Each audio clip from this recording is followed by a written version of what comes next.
Hello, everyone. Welcome to SureFire Live. I'm your host, Mark Stoner, and it's another night, but tonight it's just me. I have no guests. It's Mark talking to Mark, but I need your help. If you guys will help me and respond, and let's talk. One of my struggles is culture. At times, there's times that company culture is really great, and there's times that company culture is not great. And there's times that you go through these periods of your business, and that it can be a struggle. And I talk to chimney guys all over the country every week, and this has come up more times than not lately. And it's a struggle for me too at times. Right now, we've gone through several people at my businesses, especially my chimney company, for different reasons, all types of different reasons. And it's hard to put like your finger on a reason. And I just want to talk about tonight. I want to show you some things we're doing. I'd love to hear from you guys. There's times when company culture is amazing, and man, it feels like the team can do anything. It can go through brick walls.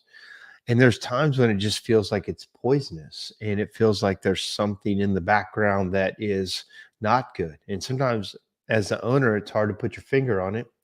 Sometimes as the owner, people don't tell you things. They don't want you to know things because they don't want to be a rat on one side, or they don't think you should, be aware of some things. And then something bad happens. Like, why didn't anybody tell me?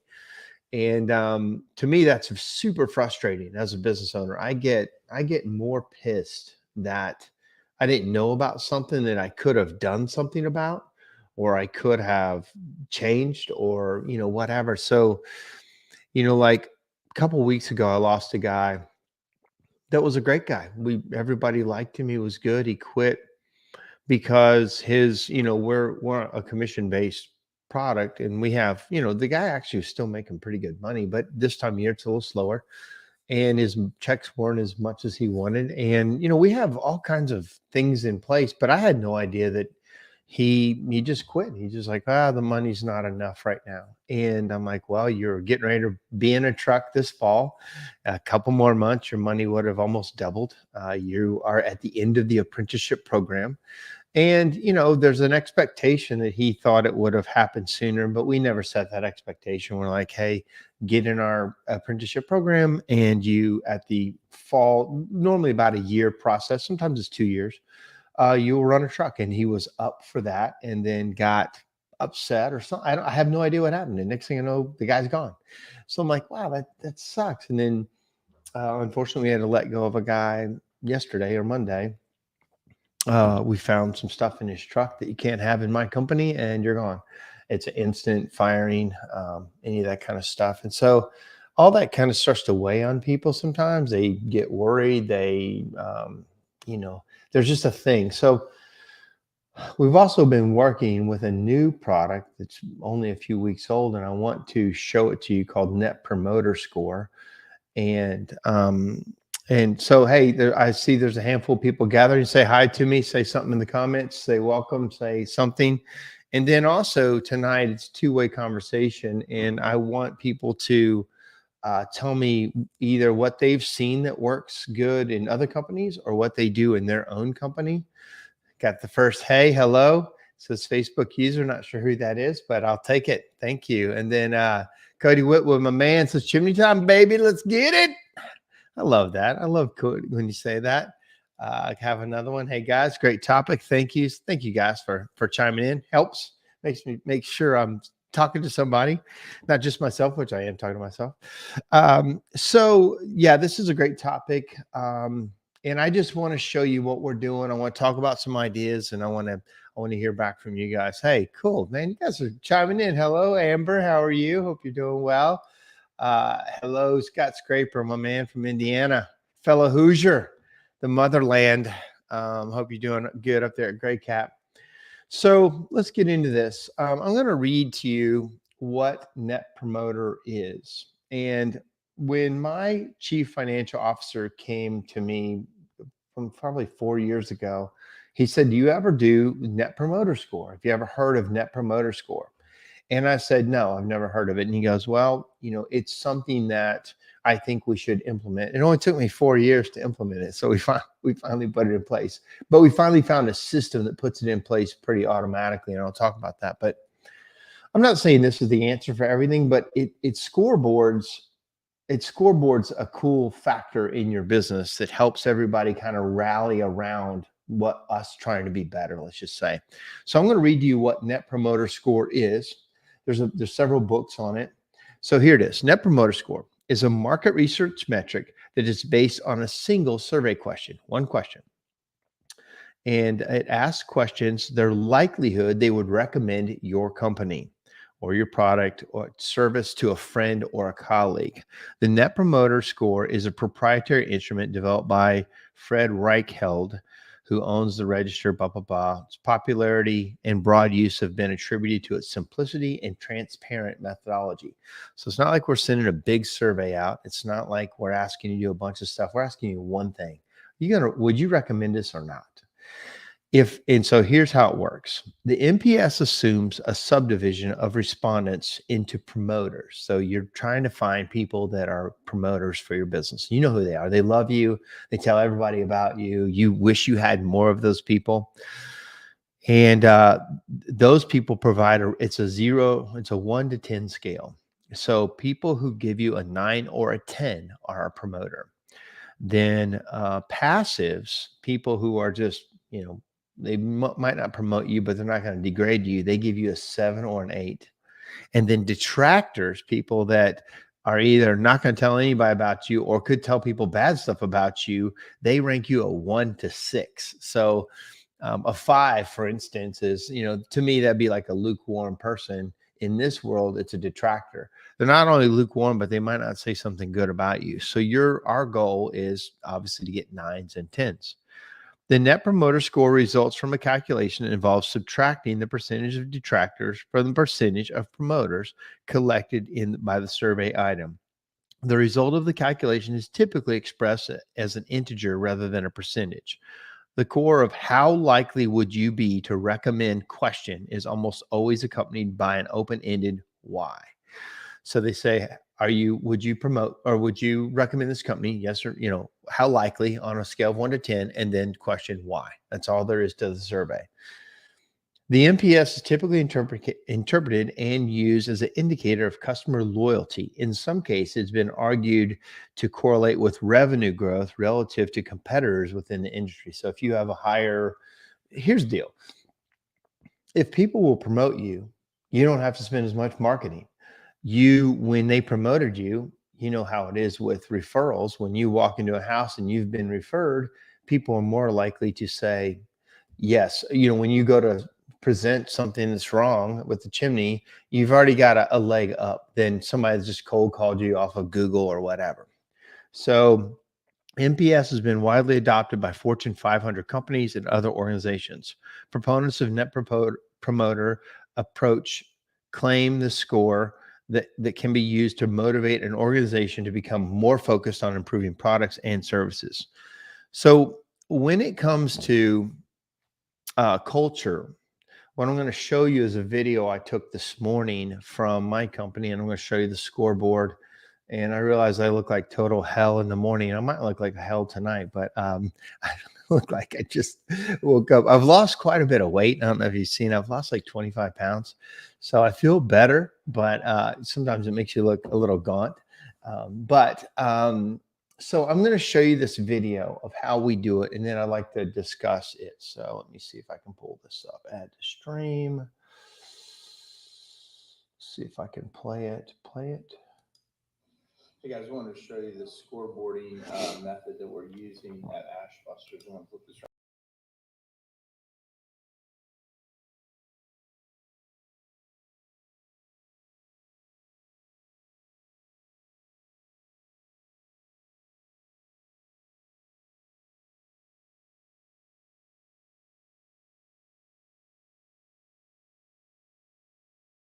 So somebody just said there's no sound, which sucks. I wonder how you do that. So can I make this remove edit name? Wonder why you're not seeing any sound. Why is that? Ditto, no sound. Weird. Give me 1 second. Here's my screen. It says share screen, add to stream.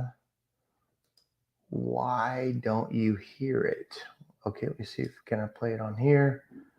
So I'm assuming you still can't hear it. Is that, give me a thumb. So thumbs, can you hear it or no? We're sound at first, but then crickets. Okay. Well, bear with me. It's a live show and I'm dealing with trouble on the live show. Give me 1 second. Let me see if I can do anything about that. Leave studio, invite, present, kinda. You know what? I think, oh, I know what it was. You heard the video when I was on the side. You heard it coming through my microphone. All right, here's what I'm going to do. I'm going to try this. I'm going to back this up. I'm going to put the sound loud so that you can hear it through my microphone I'm talking at here because it's coming through my speakers. So I'm going to move this over here, move it toward this. Let's see if this works and tell me if it works. I'm going to move the sound up volume-wise. Here we go. Try this. Hey guys, I wanted to show you the scoreboarding method that we're using at Ashbusters. I'm going to flip this around. It's called Net Promoter Score. And it's a national, you can read about it. It's a way to gauge if your customers will promote you or not. A 1 to 5 is a negative, 1 to 6 is a negative, meaning they won't promote you or they could demote you. Then 6 to 8 is neutral. And then 9 to 10 is a net promoter. What you're shooting for is a net promoter score of a 9 or a 10. Industry average for a lot of things that we do is about 50. We're shooting for 90. I'll show you kind of how this works. I can't flip the camera around. Okay, so every day when the people come in, we have quite a bit of scoreboarding. But this is what everybody sees. And right now we've got an 86.7. Our goal is 90. And we've been 90. And it's a live board. As customers get these, they send it to them in an email, and then they respond. So right here, you can see what people are saying about us. You know, we got 10, 10, 10, 10. And then I'm gonna flip this to a different one that shows, like a lot of people like said, you know, like no comment, no comment, no comment. We can see what we got the hundreds on, what the service was. Then we can go by technician, who's getting. So we're promoting and bonusing people on their net promoter score. On this, I can scroll down, see if I can show it to you here. Let's scroll down. Whoops, I messed it up. Anyway, I just wanted to show you this as something that's a live scoreboarding. We also do like, you know, motivational Mondays where we bonus people on helping others. Like, you know, this is what we don't just focus on sales. Sales is part of it, but how do you treat our customers? Will our customers promote us to their friends? And we track it in live time. We use a company called Ask Nicely to track this. But Net Promoter Score, there's books on it and everything. And I've heard that this is kind of like one of the best ways to truly get performance and culture up in a company is to just basically do it on just not Google reviews, but Net Promoter Scores. This will also help you not get bad Google reviews because if people have a chance to say something before that. So anyway, this is just what we're doing. Thought you might want to see it. All right, so looks like that you guys could hear it. Let me take this off of here. So yeah, so a couple things. This is a really great, really cool concept though. One question survey sounds like a quick way to separate the wheat from the chaff. Yeah, and I mean, how many times have you ever jumped into a survey and it just keeps going? And for us, well, for this process, they've boiled it down to the one thing. Will you promote our company or not? And that'll tell you so much. And so your idea is to get more promoters. And so Cody also said, love the special guest tonight. You're welcome. Thank you. So then also another one person says, definitely a great way to motivate individuals, but also the company as a whole. Exactly. So when I was looking through bonus structures of other companies, and I was listening to people talk about how what worked in a company to make culture better, like what kind of contests or what kind of attaboys or, you know, prizes. And one of the guys, I can't remember who he was. He ran a really big company. He said, "Man, the only thing I ever saw that truly moved the needle was the net promoter score. When we really bonus the people and we celebrated the people in our company that represented us to customers, and those customers said, 'Yes, we will tell others about you. Great job.'" Well, now you've got something, right? Now you can really, all I have to do is watch what they do and then promote them or bonus them or, whatever you decide to do with that number. But for us, that is what we're focused on. On that video, you also saw Motivational Mondays, which I think probably a lot of people have some type of whenever you focus on anything, you get more of the thing. So if you're going to focus on sales, like a sales number and that kind of thing, you're going to get people that are focused on more sales, which we all need as a company. I'm not against it, but you can also have people that will sell it to, in spite of other people, like, "Hey man, I got to get my numbers up. I got to do this. I want to win this contest," and not necessarily worry about other people. Well, I think for great culture, there's a study that was done several years ago called there's a line called the Lasada line. And it's a study, I can't remember the professor's name, something Lasada. And they determined that to have great company culture, there was a number 2.9013, and it's actually one of our core values, 2.9013 positive interactions to every negative interaction. So to have a positive culture, you need to have basically 3 positive interactions to 1 negative interaction, and you can have a positive culture in your company. So it's one of the founding principles of us. Let's make sure we brag on people. Let's make sure we catch them doing something right, as the old saying is. Let's make sure we celebrate when things are good, because most things in a day are good, but we just like assume, or we just think it's, whatever it is, it's just supposed to be that way. And we focus on the negative. So the Lasada line says 2.9013 positive interaction to a negative gives you a positive company culture. If you could get it up to 6 positive interactions to 1 negative interaction, you will have a world-class culture. Well, that's a lot, right? That is a lot of that's a lot of positive. And I even struggle with this a bit. I'm a pretty positive person, and I like to be the positive guy, but I even feel like I should do more of it in a real way, not fake, not just, "Hey, great job," but like a legit. And so in this, have a chance for the customers to brag on my technicians every day. Like we send out, and we have an open rate and a completion rate of about 50% of the customers that get this one question survey, they they will answer it. Well, it's super simple. And then I can see the technician that got it. I can see, even, I'll tell you, the one service that we get the most dings on is our safety inspections. The safety inspection, when you look down through there, of all the things that people don't like, is their safety inspection, as you can imagine. I bet if you guys do this, your safety inspections are going to be the one that people are most mad about, because they weren't expecting it. It's the one thing they weren't expecting to have. And then, so, I got my worst ones come from the safety inspection, because they say, "Well, I got some guy to do it cheaper," or, "You guys found all this and another guy didn't find hardly any of that, so I'm not going to recommend you." Like, of all the bad ones, it's on that. And as you can imagine, that's probably the one. Like, but I want to make sure we have really good communication, really good friendly service, really good, all the things we can control, because it's the safety inspection. We can't control a lot. If we're just following the rules and we're following the standards, it's not good news. We're in the bad news business. So, when your guys have to do a lot of bad news, it can wear on them. It can be a cultural, like, man, you're just used to delivering, like, bad news. And so it's one of the reasons I like the chocolate business, because everybody's happy when they leave my chocolate shop. They're all happy. They're all excited. You give them chocolate, see you later. They're all happy. Chimney business, no, we've got something to talk about, and it's safety related, and it's, could be, a negative experience, but we try to work on that. But on Motivational Monday, I also have a bonus. Whoever helps the team. So every Monday we say, who helped you this week? Who went out of their way to do something extra for you, to, just to help the team, right? And it has nothing to do with sales. It has you to do with looking to how to help other people.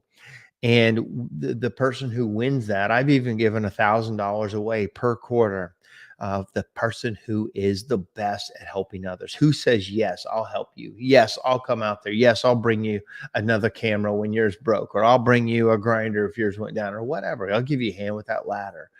Like, who says yes the most? And I want to promote that and this net promoter score so that we have a good feeling in our company. Now, our goal is 90% on that net promoter score, and we've been 90. Right now, we're 86.7 because we got a 3 the other day that came in. And so whenever we get a negative, we call the customer immediately. Hey, what happened? A lot of times they messed up on the survey. They hit the wrong button. Almost all the 3s we ever got, the person said, I'm so sorry. I didn't mean to do that. Let me switch it right now. And they gave us a 10. Sometimes we have a chance to turn it around. There was some misunderstanding. Like the other day, I'm not sure what happened. One of our trucks left an oil spot in somebody's driveway. I got a full-time mechanic, so we this never happened. So I don't know what happened. Something might have happened during the day. We left the oil spot.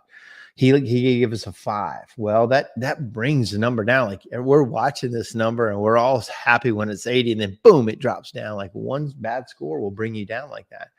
But it gives us a chance to be very proactive with customers, gives us a chance to be like hyper proactive on customer service, making them happy, figuring that out. Because, man, as calls get fewer, as the market comes down a little bit, you need all the help you can get, and you need people promoting you at all times. And whenever your name comes up, hopefully it'll be, you know, their name in their mouth is a positive, is a positive thing, So, but I can tell you, there's been times that it's for us, like it seemed like we were getting beat up on Google for pricing, and it seems like in Google, once, like, if you start to get a negative vibe, then all of a sudden everybody will pile on and they'll say negative stuff like in Yelp. But if you're like got hundreds of 5-star reviews, that person is less likely to add a negative review for you, because it's like, well, everybody else is positive. I guess I didn't get, they don't leave it. I don't know what it is, but if everybody's piling on negative, they just keep coming. You just get more and more of them. I don't know if anybody else has noticed that, but I've noticed it. But anyway, what do you guys think of that? What do you guys think of this? And what do you guys do, or what would you like to see done in your company to have positive culture? I will say that we just got a notice last week that we won top workplace in Tennessee. It's the 5th year in a row we've won it. This is a culture survey that this company, it's actually the Tennessean, which is a newspaper. This other company sends surveys to your employees, and they rate how it is to work here, how it is to work for you. You can't ask people to, all you can do is ask them to fill it out, but they can say negative, they can say positive. What we noticed, we won it again, but what we noticed was our oldest employees had not, they were a little bit, their numbers were down a little bit on positivity. And what we found, what we think it is because there's been just so much change, so much growth, so much, sometimes you get change weary. The people who were most positive in our company is the people that been with us 5 to 10 years. They were excited about the growth. They were excited about the change. And then the new people were kind of mostly positive, but you never know. And so we won it again this year. And I'm not saying to brag it. This was a thing that Kent, our chief operation officer, said, hey, if we start winning these awards, it makes it easier for me to hire people. It makes it easier. So when we've won awards to be a great place to work, when I show people that we are a great place to work, it's easier to bring them in. So culturally, they come in with a very high expectation. Now, there are times that we've dropped the ball on their high expectation. They came in, they kind of fell between the cracks. The worst thing for me on a person is for them to come in and be quiet, like come in and just kind of blend in, just kind of wait for things to happen. And I always beg them, I say, please, please, please do not come in and just be quiet. Do not be a wallflower. Do not sit on the edge and just say yes sir, no sir. Come in and get to know it, be a positive impact. If there's something wrong, please speak up. Please talk to us. Please let us know. Please, if things aren't happening, um, I need to know it, but I can't tell you how many times somebody comes in and out and we did not really have an idea of what was, if something was wrong. We are implementing more different review process for people to talk to them more. I don't love reviews, but I think we have to get into speaking to everybody more. I think as this generation, these next generations come up, they're quieter. What I've noticed is they're quieter. They're afraid to almost talk to you, where if you deal with a Gen X person, they're going to tell you. I mean, they're just they're not afraid to tell you anything, and I'm used to that. That's what I'm a Gen X guy, and so that's what I'm used to. But I'm now learning to draw out these conversations and to hear from them, and do that. So let's see here. We've got code. Chad said, "Chad, Cody is the best. Starting now." I'm not sure. Oh, definitely a great way to motivate. I'm not sure what he means by that, but anyway, so I'll talk about some other culture things. I can tell you when culture has been bad for me, and I've said this a bunch, that culture is a moving target. There's times that even in my own company, you can't tell me any company has great culture all the time. It just doesn't work that way. There's times when it's really good, and there's times when it gets kind of sideways. And it can happen with the exact same people. Like nobody changed, but somebody's attitude changed. And a guy I read one time, it explained it like this, where if you're in a room of 10 people and one person has the flu in that room, that person can affect everyone in that room. Everybody can get sick, but nobody in that room can make that person well. And so sometimes you've got to get that person out of the culture when they're sick. Again, I'll say that again. That one person in the room with the flu can make everybody sick, and nobody can make that person healthy.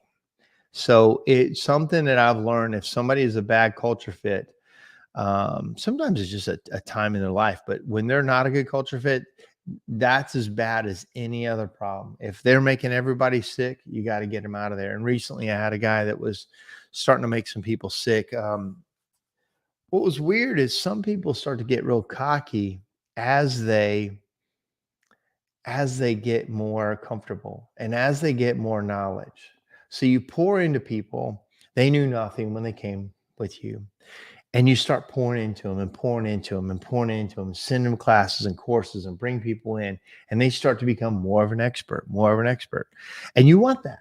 But then they get this attitude that they know that they start changing the rules or make up their own rules or change the game from what, we set it up as. And this one guy was becoming our number one guy. And we're like, hey man, great job. Great. And I'm bragging on him. And then he started not wanting to hear from other people that were trying to help him. Like one of my senior guys said, hey, I think you should frame this a little differently, do this. And he's like, well, I'm the one framing, you're not, that kind of attitude. And this is common when all of a sudden a guy becomes an expert. And then he wants to do this because he's probably never been a true expert in something before. And now he's an expert. And now he wants to make sure everybody knows he's an expert in your company. And he kind of starts changing the rules a little bit because you've been bragging on him. You've been cheering him.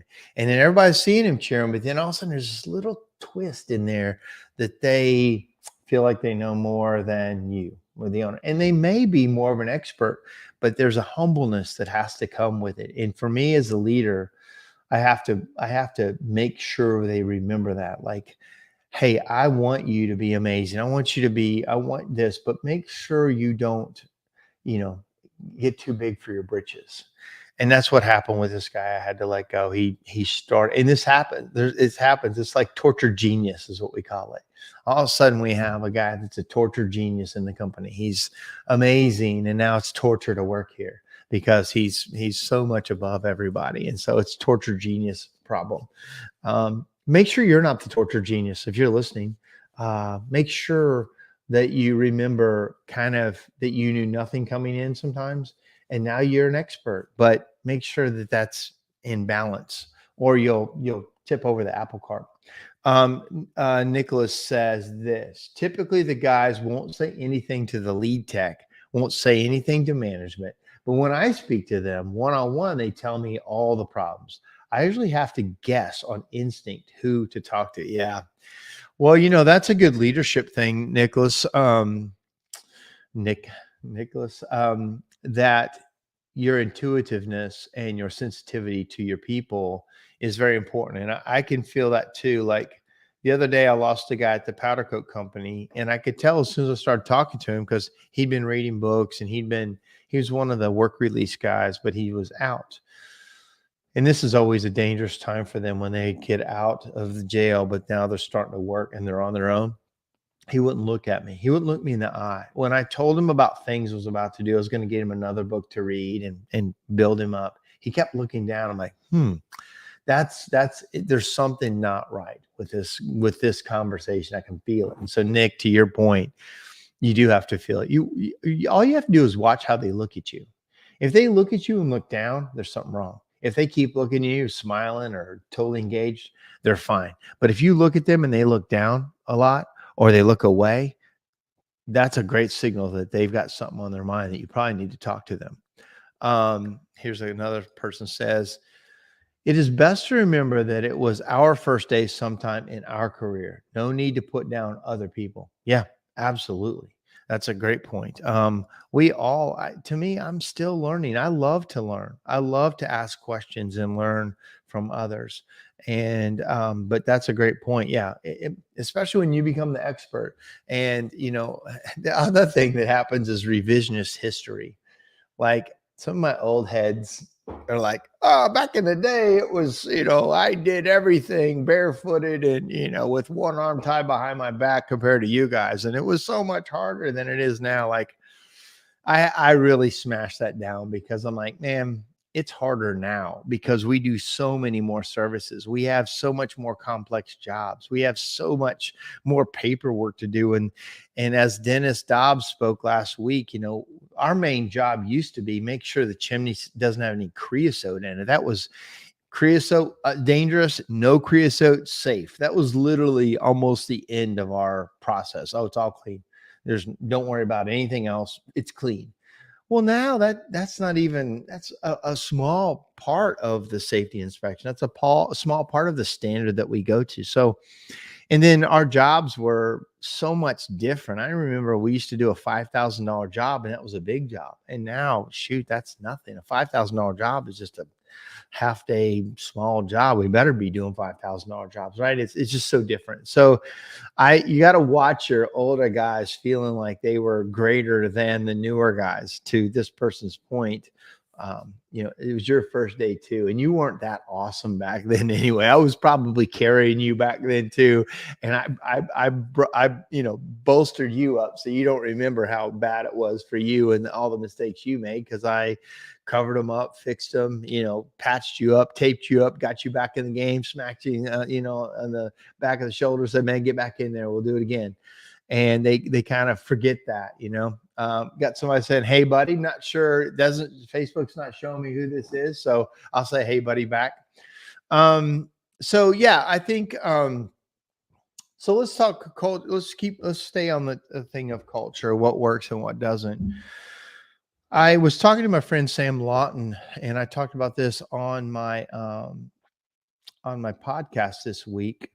Hey Joe, hey, good to see you, man. Hope you're doing good. I've been watching you with your outdoor living and your tents, and you've got this guy's a super entrepreneur. He's in, and he's after it. I love that.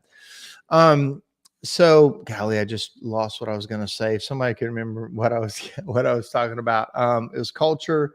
It was, Sam Lawton. So one thing I do, if you are constantly a nice guy, that's bad for culture too. You've got to be careful about being too nice. This was my problem, and I talk about it a lot, that being too nice is poison. You have to be kind, but not take any crap, but be kind to people. So kind and nice are different. A lot of people have heard me talk about this, but Nice is always for yourself. Nice is a four-letter word. Nice is, "Oh, he's a nice guy. He's a nice guy." But sometimes most of the time when you're being nice, it's to make people like you. It's to make people, engage with you, or people not focus on you. You're nice. You're just nice. You're not confrontational. You're not, a certain way. You're nice. And a lot of times when you realize if you're always nice, it's selfish because you're actually probably not addressing certain things. But kind is what you really want to focus on. The other four-letter word, being kind to people. Well, kind can be saying the hard thing. Kind can be saying the really hard thing. Hey man, you got bad breath. Hey man, you got body odor. Hey man, hey man, whatever it is. Kind is, but also it's doing it right. Like, I'm notorious for giving people a hard time, but man, I will also brag on you and go the distance for you. For me, I want to be known as a kind-hearted person, a good-hearted person that's trying to help others. But I also will say the super hard thing, and I will burn you down if you need to be burned down. And a lot of people have stories about me doing that to them, but they're thankful for it because they needed to hear it. And so Sam and I were talking the other day, and Sam's a nice guy, and I had him read a book called Not Nice, which I recommend for all nice guys. It's written by a nice guy and how he kind of got through it. And there's another book called No More Mr. Nice Guy. Now there's several No More Mr. Nice Guys, and I can't think of the author of it. If anybody wants to know, email me later. I'll look it up. It's No More Mr. Nice Guy. I think it's Raymond something.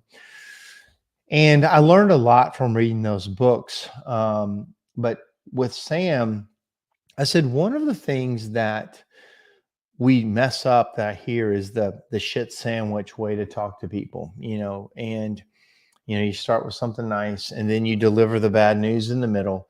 You say, hey man, and then you end with something kind or nice at the end.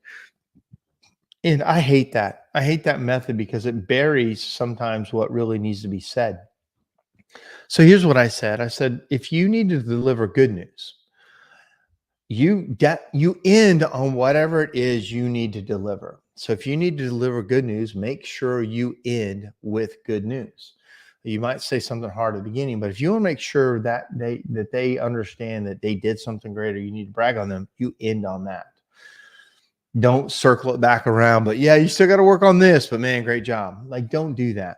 But if you've got to end on something bad, make sure you need to make sure that if you need to bring them up to talk to them, it's something negative. You better end on the negative. So let's just say they have a attendance problem, and that's what you've got to talk to them about. And it shouldn't look like this, like, hey man, great to have you. It looks like you're doing great with the company. Really glad to have you with us. Need to talk to you about your attendance. Notice you missed a couple of days. You're showing up late. Need to make sure you come in on time. Okay. Is that good? And man, love having you and super happy, like you end positive and you threw, yeah, there it is. Dr. Robert Glover. There it is. Thanks, Jeremiah. Jeremiah is on fire too, man. He's learning, reading. He works for us. He's one of our technicians and also Army vet. So thank you for your service, Jeremiah. And he's really focused on learning and self-improvement and all the things. And man, that's all I ask is let's all try to get better. I mean, nobody is a finished piece of art underneath museum glass and we can no longer learn. Like, let's always be learning. But to that point, end on what it is you need to do. Well, Sam called me or sent me a message the other day and said, hey, I got to tell you, I did that with this guy. I ended on the negative. And he goes, dude, as bad as it felt internally, when I left it on the negative, he goes, it weighed on me the whole weekend. Like, I'm like, oh my gosh, did I just tear him down? And the guy didn't necessarily respond to it well, because he probably was hoping for the positive coming out of the meeting, but Sam left it on the negative. And he said that, man, I got to tell you, the guy thought about it over the weekend and he came back to me Monday with like a process improvement plan. Like, man, you're right. What you said to me, the disappointment that I've done for you, that's not, I don't remember exactly what it was, and I'm paraphrasing, but he said it worked. He said the guy really, it weighed on him. And he said, I learned something. He said, I learned that that's actually better to make sure you don't cover up with nice stuff. Like and Sam was honest. He said, I felt it myself. I felt it in my soul that I didn't like that. But that's what learning feels like. That's what trying something new feels like, is it's not comfortable. I watched what's his name? Chris Voss with Never Split the Difference. And he talked about, and I'll probably mess it up. He said, clench both your fists. And he says, take one index finger and point it out, and the other point your thumb up like this, and then switch them. I'm going to mess it up. Like I got my, yeah. So then I'm messing it up. He said, your brain this feels uncomfortable at first. I know this seems silly to do it, but you should try it. Can you do this? One thumb up, one finger out, this right here. It seems simple, but it feels super uncomfortable. But your brain is actually making new processes and new connections. Well, that's what trying something new feels like. Doesn't feel good. So anyway, got off on a tangent, but that is what when I learned this, I think it built a better culture, and I actually had better respect from my technicians. Everybody used to say I was too nice as a leader. Almost nobody says that now, but they do say, for the most part, that I'm kind and I'm considerate, I'm fair, and I'm pretty decisive now, a lot more. I used to think that being nice to somebody would help build culture better. And it doesn't work that way. It actually hurts culture. And some of you guys know my story about SpongeBob Stoner Pants. And I've wrote about it and talked about it for years. But if you don't know the story, I'll tell you really quickly. In 2007, right before I crashed, no, 2009, I can't remember. I can't remember if it was before I crashed the business or after I crashed the business. I had a mixed group come to my business, and they do a SWOT analysis, and it can be pretty bloody. A SWOT analysis is tough: strengths, weaknesses, opportunities, threats. And it's everybody just telling you that your baby is ugly, that your company sucks. And they're gonna focus on some of the good stuff, but you really don't focus much there because there's not a lot of growth. You focus on weaknesses, opportunities sometimes, and threats. And those weaknesses, really, they hit your ego. Well, they came in, and one of the recommendations from several of the people, that I was just too nice. There was not enough rules, not enough accountability. You let people get away with stuff too long. You don't fire people when they need to be fired. You don't reprimand them. You're just trying to hug on them, love on them, cheer them up, and no matter what their problem was. And so we went to dinner one night with this, and they brought this blow up, like, those things that have sand in the bottom of them, and they blow up, and you knock them down and they pop back up. Well, it was SpongeBob, and they brought it to dinner. So imagine me sitting at dinner with about 15 other chimney companies, and they put this SpongeBob in the middle, and they start punching it, knocking it down, it pops back up, punching it down, knocking it, and they're all laughing, hee-hawing. But this was me. They were representing me as a leader. Knock me down, I pop back up, and I'm just spongy, and I'm soft, and I just will take the hits and not do anything about it. Well, I'm sitting there laughing, but I'm dying. I'm like, this is so embarrassing, but I'm laughing because it's so damn true. It was so accurate that I'm like, okay, this is hilarious. What am I going to do about it? And at that point, there was a change in who I was and what I needed to do as a leader. That I'm going to be nice, but I'm not going to put up with crap. And everybody used to say, Mark, you're too nice, you're too nice. And I probably was too nice. I used to believe that if I paid you enough money, I gave you enough grace, I cheered you on enough, that you would give me that in kind. You would do that back for me. It's not how it works. Not how it works at all. It's like this. It's like when you play a video game, and when you play any video game, you start off at zero. You start off weak. You start off with none of the weapons, none of the powers, none of the whatever you're trying to get more of. And the game starts you off at zero, and you're not very good. Same with the military. They start you off as a scrub. Like, they bring you down to nothing. And then as you start to do things that they want you to do, you start to get, other accolades, weapons, or powers, or whatever you're playing. You get more of the thing, and you become better, not because they gave you God mode to start with and they gave you everything they could to begin with. You had to earn it in the company. You had to in the game. You had to show that you're good. They don't start. And one of the failures we have in business is we want to start everybody off on God mode. They come into the company, man, I'm going to give you everything we got. Going to give you everything the best. I'm going to show you everything. Going to give you all the grace, all the training, everything we can give you because I want you to be happy. Instead of, you need to prove yourself. You need to prove yourself. You need to make me happy as the owner. You need to make your other teammates happy. I'm not going to start you off on God mode. I'm going to start you off on, level one. If you become a level 479 sniper, great, but not in my company. You're starting off on level one, and you're going to prove yourself to me and the team. Once I felt that that's more of the case, it helped. Also, the cream rises to the top. The guys, I'm not in the motivation business. I'm not trying to bring people up. I'm trying to give you the tools to raise yourself up. You raise yourself up, and then I'll pay attention. But I'm not going to bring you up. I'm not going to give you everything I can give you. I'm going to make you earn it. And when you do earn it, I'm going to recognize you for it. And the guys who are trying harder, I see it. Trust me. And Jeremiah is one of them. This guy is really trying in my company, and I respect that. And he knows that. Everybody that tries, I will pay attention. If you don't try, it's just a job for you. But if you want something different, you got to do something different. Cody, thank you. Cody says this: what a great show, Mark Stoner. These straight talk episodes are always my favorites. The interviews are great, but there always feels more personal. Well, thank you, Cody. I've heard that before. I've heard people say, man, I like when you just talk and talk straight at us. I appreciate that. I love my guests too. And sometimes there's a lot of good information. We've had some amazing guests on here, but thank you for that.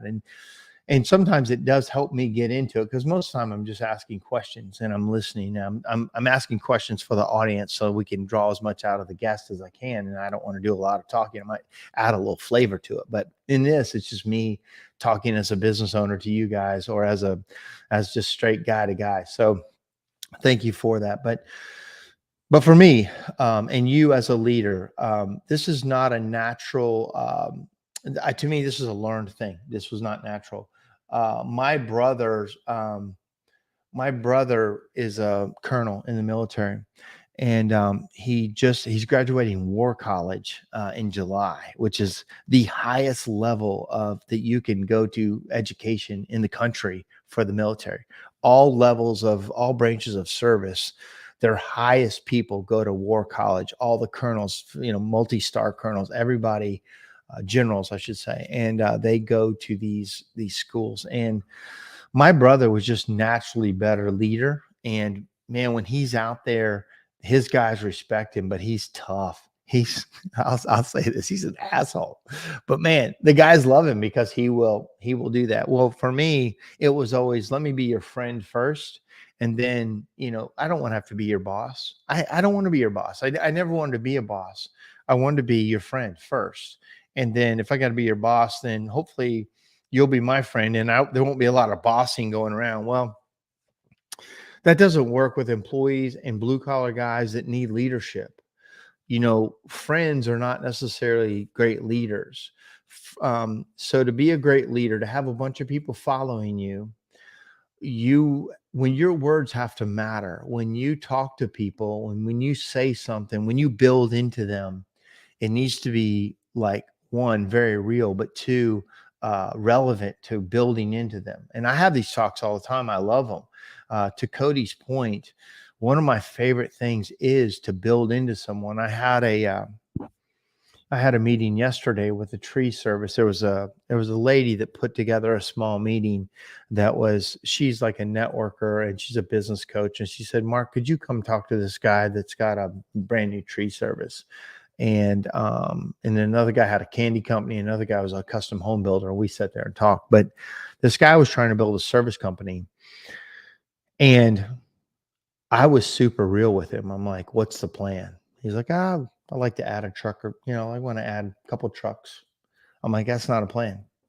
I said, the plan needs to be, hey, I'm adding a truck a year for 5 years.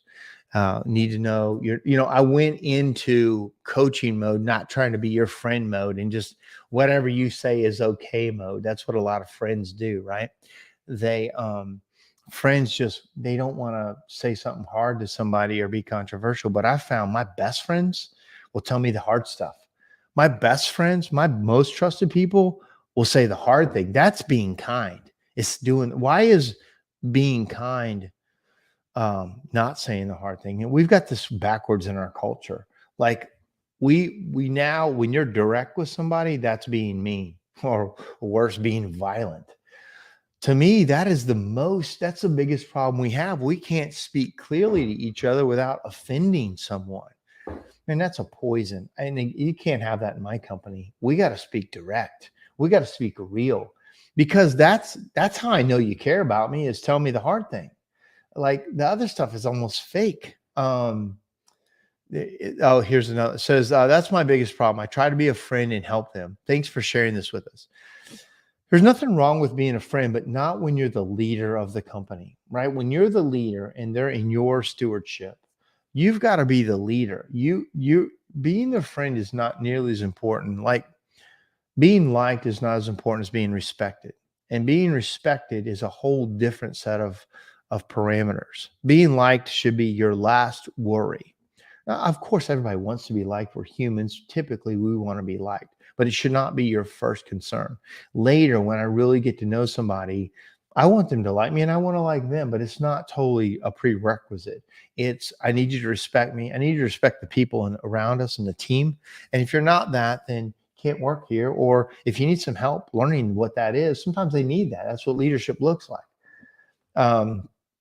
So here's another one. How do you get people rowing in the same direction? I thought this was one of your company's best traits when I visited, Jeremy. So people rowing in the same direction. Well, that's a good point. So I don't know if you've ever seen I don't know if I can draw this out real quick. I want to show you something real quick, how important it is to have everybody rowing in the same direction. I'm going to draw this is a boat. Okay. It's like a canoe. So if you've got, people rowing in the same direction, I'm just going to say these are the oars in the water. Everybody's rowing the same direction, right? That's what you want. But if you've got one person in the boat that's not rowing, this person right here, that's basically not giving and not taking, it basically takes the backstroke out of this person and takes the forward stroke out of this person by them not even pulling their own weight. Also, if you've got somebody actively against you, like literally rowing the other way, like poison, it wipes out the complete two other people, at least as a quick analogy of how bad it is to get everybody rowing the same direction. So how do you get them rowing the same direction? Well, that is one of the hardest things, but the first thing is they have to understand the mission of the business, what we're doing and why we're doing it. That's number one. Everybody thinks they have to go to the technician and understand what they want first. Like, what do you want out of this company? What can we do better for you? To me, that question is way down the road. That's an earned thing. The real answer is, what do you bring to this business? How can I pay you the most possible as a technician when you bring the most value? Not what do you need from me as the leader? And I think this is where we mess up a lot. I think you've just given away your heart, right? Your heart as a leader needs to be earned, not given away. So to me, to get into my good graces, you've got to kind of come through the gauntlet a little. I'm going to be nice, I'm going to be nice and friendly to you, but I'm not going to give you everything I got early on. Now, as a group, I will, but you individually, if you come to me, of course, I'll talk to you, but you don't get a lot of my attention at first until you've earned it. And then I start watching. The other thing is you get my attention if you're causing problems. You'll get my attention real fast. But in general, don't give your heart away too fast, Jeremy. Don't give away the keys to the castle. Don't give them God mode when they start with you. Make them earn it. And that earns by by recognizing when they do the good thing and minimizing when they do the bad thing. There's a book called Whale Done. I talk about it a lot. WHALE Done. It's how they teach killer whales how to perform all the crazy stuff, and it's how they build the whale into being amazing, and it's how you can build your team into rowing in the same direction. So I'd recommend reading that book and putting those principles into action. We brag on the good, we try to minimize the bad. When it's bad, we pull people to the side, we reprimand them, we show them how to do better, we praise them up. We have Motivational Monday and talk about the good. We have Net Promoter Score. We have the things, we have bonuses, we have, contests, we have things to make it better. So if that trips your trigger, we have opportunity. Some people only do well with reprimands. There's some people that you can brag on them forever and they won't change until you get in their ass and, just get pissed. And then all of a sudden they're like, oh, I'll pay attention now. That's leadership. You got to learn some people are actually motivated that way more so than kind words and nice gestures. They need somebody making it happen. And so that's a leadership thing. And some people are just like that. They just don't do well with bragging, or they respect you less, or they're embarrassed when you brag on them. They like, don't say my name in front of everybody who's bragging. Like, please don't do that to me. I didn't realize that was a thing, but it's definitely a thing. You got to be careful on bragging on people. You want to, but some people hate it. And it actually makes them not liked by others if you brag on them too much in front of others. So all that is leadership, it's intuitiveness, and it is you developing what that looks like. Jeremiah says this. He says, hard stuff to hear is bitter food that is best for you. Yeah. And that is, again, my best mentors tell me the hard stuff. My best mentors tell me what I'm doing wrong when they spot it. They will tell me what I need to change, what I need to do better. And for me as a mentor, I will I won't say his name. A lot of times he listens. I did a thing with him. He's like, man, I need a mentor. I said, well, I'll be happy to talk to you. I don't have time to like coach and mentor very much. I try to do that on these shows and stuff, but I'm super busy during the day. And he said, well, I said, I'll tell you the first thing you need to do then. If I'm going to be your mentor, if I'm going to do anything, you need to stop smoking. I said, I'm going to tell you the hard thing, just what Jeremiah said. The hard stuff to hear is bitter food that is best for you. So you need to stop smoking. He's like, ooh. He's like, well, I've been thinking about it. I said, well, then do it. If you're going to listen to somebody, if you want somebody to mentor you, let's start with the hardest thing I can see. You smoke. You shouldn't smoke. He's like, okay. And so when I was with him, and he bought a pack of cigarettes, he said that earlier, and then he was somewhere, and I said, this last pack of cigarettes you're over by, right? He's like, right. Sure enough, it's been a couple of weeks. He hadn't smoked at all. He's on it. We have a program in the company that if you stop smoking for 90 days, I give you $500. There's a catch. If you start smoking after 90 days, you owe me $500 back. But I've had probably close to 15 people stop smoking with that encouragement. And so, that's how we kind of build into people and tell them the hard thing. One of my guys who recently quit, now he smoked forever. Now he's telling everybody how much they stink, how much he goes, dude, you quit smoking, you stink. Now he was a main smoker and you couldn't tell him anything when he was smoking, but now that he's quit and he can smell all that and taste and everything, he's now just the biggest proponent for not smoking. He tells everybody they stink. It's because to him, that was the worst thing. He had no idea how bad he smelled when he smoked so much, and now he does. And so it's like, he's self-conscious now. So, well, guys, that's about my time. Thank you for being part of this. And I hope you got some ideas on leadership and culture building. I'm not here to tell you I got it perfect. Like I said, there's times that it's great in my company. There's times that it's not great. And whenever I have to like unload a big hard thing, like we had a hard commission restructure, that wasn't good. That's hard. That's hard to get through because people have a certain expectation. Our commission structure not only got more complex, but changed. And that's super hard. That is, those hard changes can wash people out, and it did at my company. It washed a few people out, and I hate that, but I have to move the ship the way the ship needs to move in my best with my best foresight. And I'm pretty good at. I'm pretty good at here's where we are and here's where we need to go. That's one of my gifts. I also have a gift of looking at people and knowing how to get the most out of them, where the best position is for them. Of all the things I can do, I can see what's inside of people, like what they could be doing that they're not, or what their gift is that they're not, it's not shining yet. But I love being surprised too. Like, damn, I had no idea you could do this or did that. That's my favorite, being totally surprised. My most frustrating is seeing something more in somebody and they won't see it for themselves. That's frustrating. But lastly, first time watching, but it was awesome to watch. Thank you. And it was much needed. Oh, thank you. Carl says, sorry, I missed this. Is it recorded? Yes, this is all recorded.